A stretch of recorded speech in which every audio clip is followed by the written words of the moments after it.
स्वस्ति प्रजाभ्यः परिपालयन्तां न्यायेन मार्गेण महिषां गोब्राह्मणेभ्यः शुभमस्तु नित्यं लोकाः समस्ताः सुखिनो भवन्तु।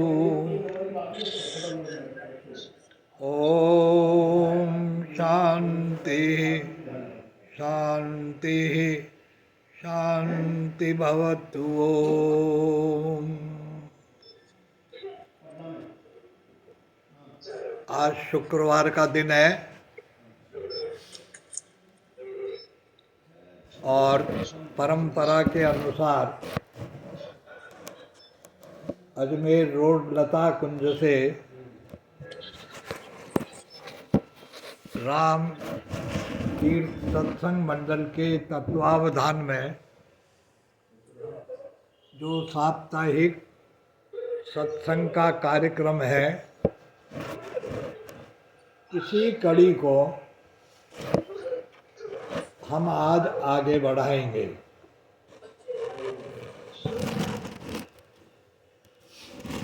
हमारा ये सत्संग मंडल वेदांत निष्ठा से युक्त है।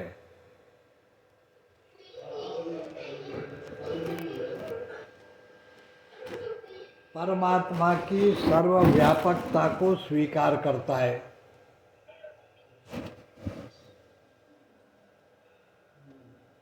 और सबसे बड़ी बात है, स्वामी रामतीर्थ ऐसे तपःपूत थे, संयमी थे, व्रती थे, और सबसे बड़ी बात है, ज्ञान की पराकाष्ठा को प्राप्त होते हुए भी भाव और भक्ति से परिपूर्ण थे। अद्भुत रूप और व्यक्तित्व था उनका। पर्शियन में लिखी उनका साहित्य, जो वेदांत की व्याख्या उन्होंने करी, शेर व शायरी में करी, पर्शियन में लिखा। अंग्रेजी के विद्वान गणितज्ञ थे, तार्किक भी थे, शब्द के जानकार थे, और सबसे बड़ी बात है, साधना के उच्चतम शिखर पर उन्होंने अपने अनुभव किए थे। ऐसे गरिमामय समस्त भारत की संस्कृति और वेदांत की प्रतिनिधित्व करने वाले उन तपापूत राम तीर्थ जी के नाम से ये सत्संग मंडल पिछले 40 साल से अपने साप्ताहिक सत्संग का कार्यक्रम आयोजन करता है।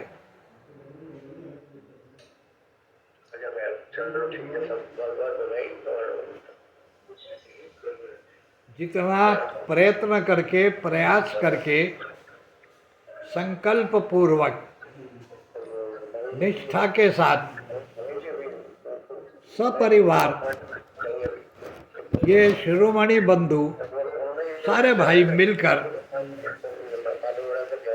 इस इस कार्यक्रम की निरंतरता को बनाए रखते हैं, ये बड़ा प्रशंसनीय है। मैं आज की बात आज से प्रारंभ करूं। हमारे सत्संग मंडल का चरम उद्देश्य है, हम क्या चाहते हैं। हमारा कोई पंथ नहीं है, कोई हमारा भिन्न मार्ग नहीं है, कोई मतांतर नहीं है,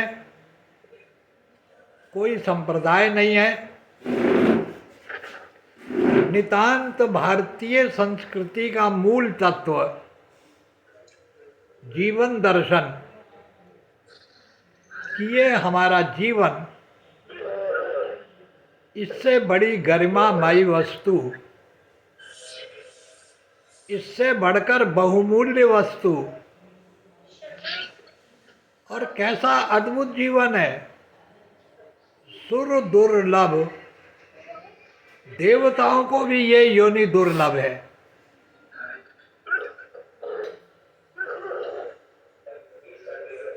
देवताओं में और पशुओं में एक ही अंतर है, पशु तमोगुण प्रधान है और देवता सतोगुण प्रधान है। लेकिन मजे की बात है, दोनों पराधीन है।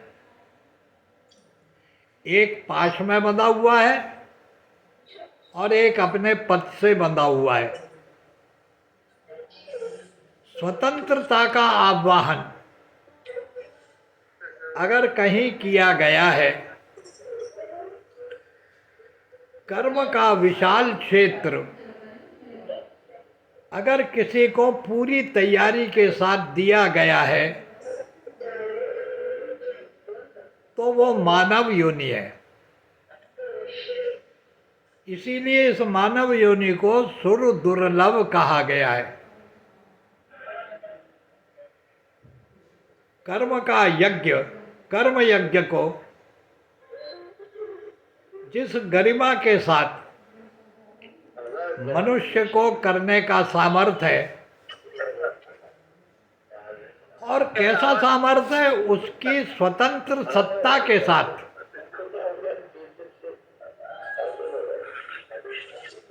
जरा चुप हो जाइए।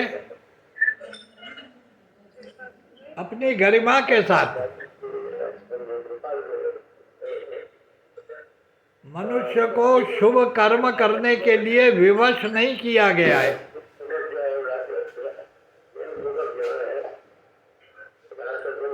उसे कर्म करने की पूर्ण स्वतंत्रता दी गई है।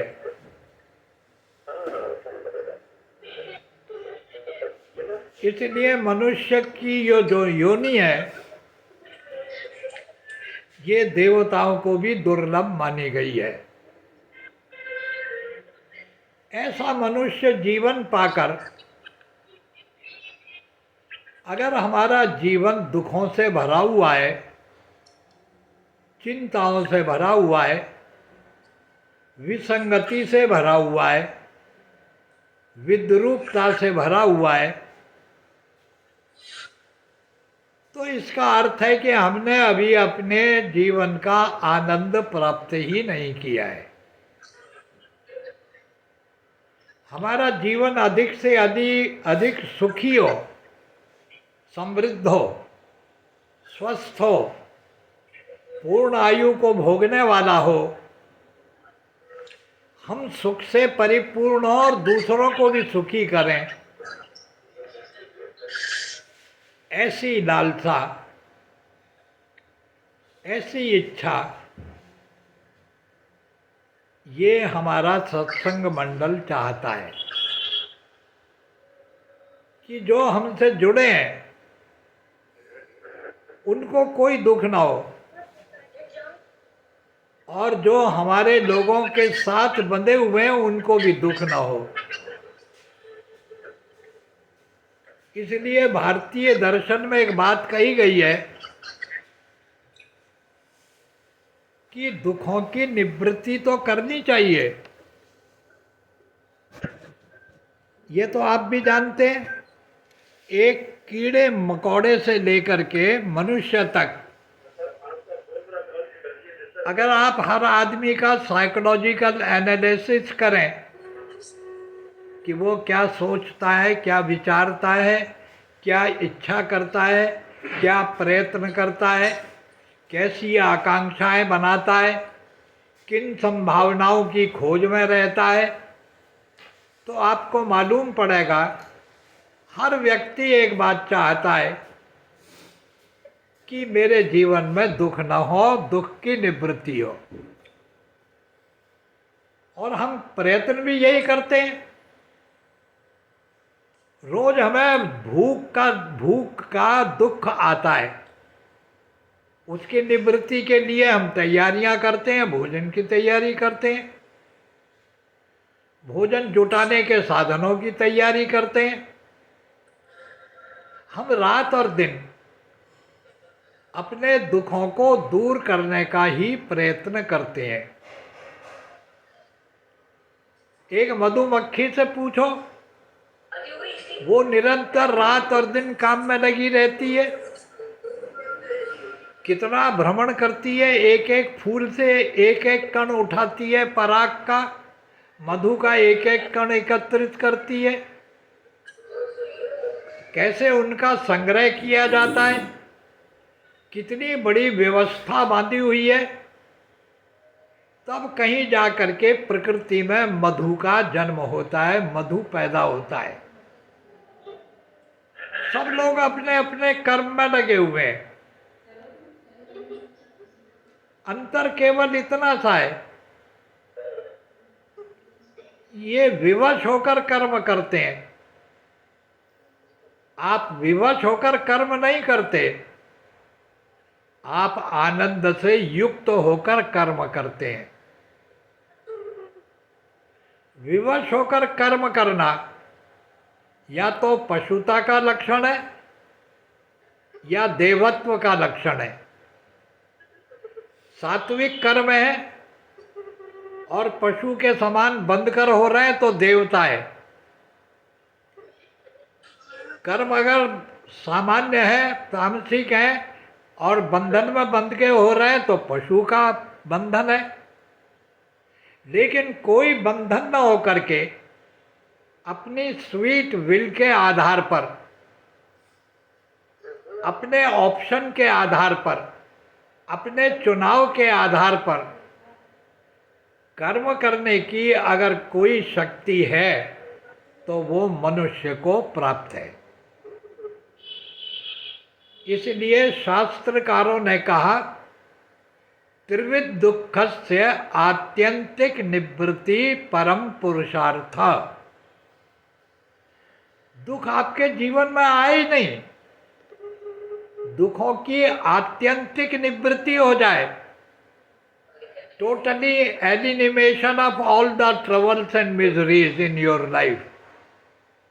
इसके लिए जो प्रयत्न करने पड़ेंगे वो पुरुषार्थ कैसे होंगे? परम पुरुषार्थ। आपको पुरुषार्थ में परम विशेषण जोड़ना पड़ेगा, उसके लिए विशेष कर्म करने पड़ेंगे।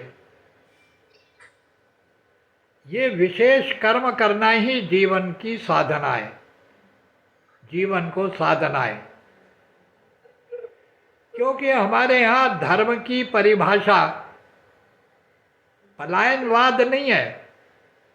संसार के संघर्ष से छूट करके भागने का कोई मार्ग हमारे यहाँ नहीं है। संघर्ष के साथ जूझने का मार्ग है, विजय प्राप्त करने की लालसा है, अपना मार्ग बनाने की सामर्थ्य और क्षमता हमको प्रकृति ने दी है। तो हमें पलायनवाद नहीं पकड़ना है, एस्केपिज्म से काम नहीं चलेगा। इसलिए मुझे तो कभी कभी आश्चर्य होता है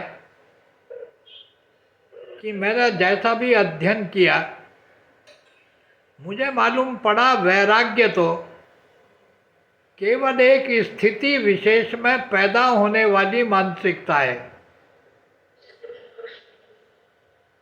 हमारे यहाँ तो जीवन की ललक की बात कही गई है, जिजीविषा की बात की गई है कि हे परमात्मा, मैं 100 वर्ष तक कर्म करता हुआ अपनी इंद्रियों को काम में लेते हुए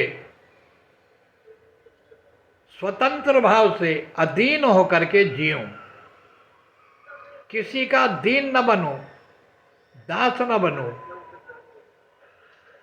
न मैं आदतों का गुलाम बनूं, न इच्छाओं का गुलाम बनूं, न मैं वासनाओं का गुलाम बनूं। मेरी सत्ता स्वतंत्र होनी चाहिए। मेरे निर्णय किसी विवशता पर या किसी परिस्थिति विशेष में बंधे हुए न हो करके स्वतंत्र निर्णय होने चाहिए।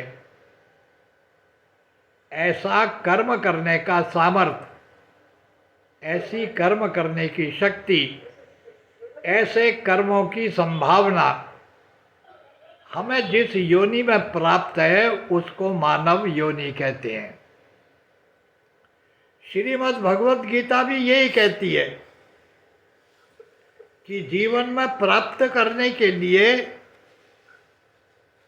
सांसारिक पद महत्वपूर्ण नहीं है, उनका सामाजिक महत्व हो सकता है। किन्हीं पदों का राजनीतिक महत्व हो सकता है, किन्हीं स्थितियों का आर्थिक महत्व हो सकता है, लेकिन जीवन का जो महत्व है वो न धन में है, न पद में है, न सुख साधनों में है, वो आपकी गरिमा में है, आपकी डिग्निटी में है। अगर आप में डिग्निटी है, आप में बड़प्पन है, आप में आत्मानुभूति है, तो ऐसे पद को श्रीमद् भगवद गीता में परम पद कहा गया है कि हे परमात्मा, हम दुख के इस क्षेत्र से निकलकर परम पद में स्थित हों। उसका मार्ग गीता हमें देती है। उसी का मार्ग हमको सांख्य शास्त्र देता है, उसी का मार्ग हमको योग दर्शन देता है। सारी राम कथा का मर्मी क्या है? कौन थे राम? राम भगवान नहीं थे, ये आत्मा विष्णु का रूप धारण करके जब ये जीव वैष्णवत्व को प्राप्त करता है तो जीव से राम हो जाता है। श्रीमद् वाल्मीकि रामायण में और रामचरितमानस में अंतर क्या है? रामचरित्र के मानस तो सच्चिदानंद पार ब्रह्म लोकोत्तम पुरुषोत्तम परमात्मा है, लेकिन वाल्मीकि के रामायण राम के दशरथ के पुत्र हैं जो विष्णु के समान हो जाते हैं। मनुष्य जब उन्नति करता है, जब वो उत्थित होता है,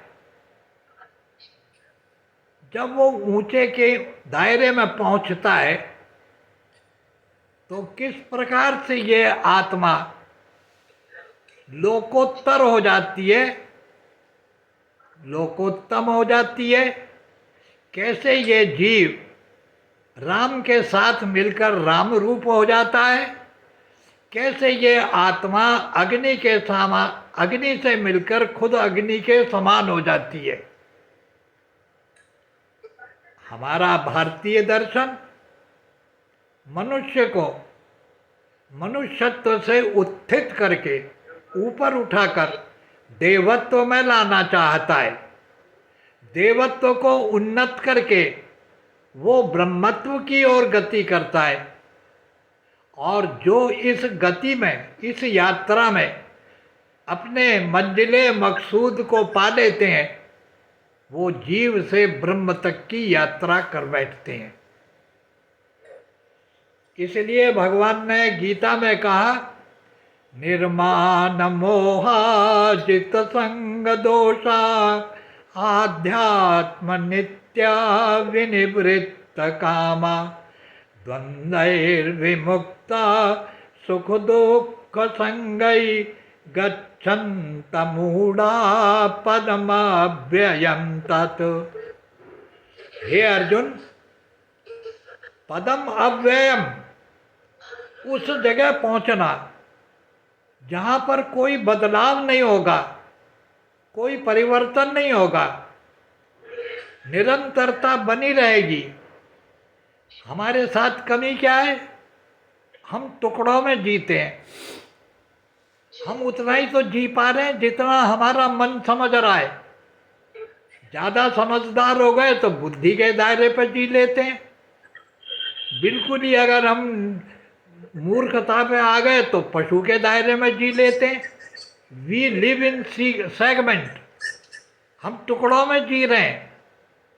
What we know about the totality of the life, कि समग्रता जीवन की क्या है, इस पूर्णता को अनुभव करना, अपने अंदर की परफेक्शन को महसूस करना, उसकी ओर चलना, ये गीता का मार्मिक दर्शन है।